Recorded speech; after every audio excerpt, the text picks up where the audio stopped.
ન્યૂઝમાં આપનું સ્વાગત છે।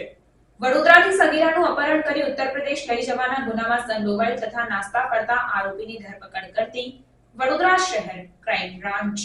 વડોદરા શહેર વિસ્તારમાં બનતી ગુનાહિત પ્રવૃત્તિઓને રોકવા સારું પોલીસના ઉચ્ચ અધિકારીઓ દ્વારા જરૂરી સૂચન અને માર્ગદર્શન આપવામાં આવેલ હોય, જે અંતર્ગત વડોદરાથી સગીરાનું અપહરણ કરી ઉત્તર પ્રદેશ ખાતે લઈ જવાના ગુનામાં સંડોવાયેલ અને સન 2015થી ફરાર થઈ 9 વર્ષથી પોલીસ ધરપકડ ટાળવા સારું નાસ્તા ફરતા આરોપીને મુંબઈ પાસેથી શોધી કાઢી કાયદેસરની કાર્યવાહી કરતી વડોદરા શહેર ક્રાઇમ બ્રાન્ચ।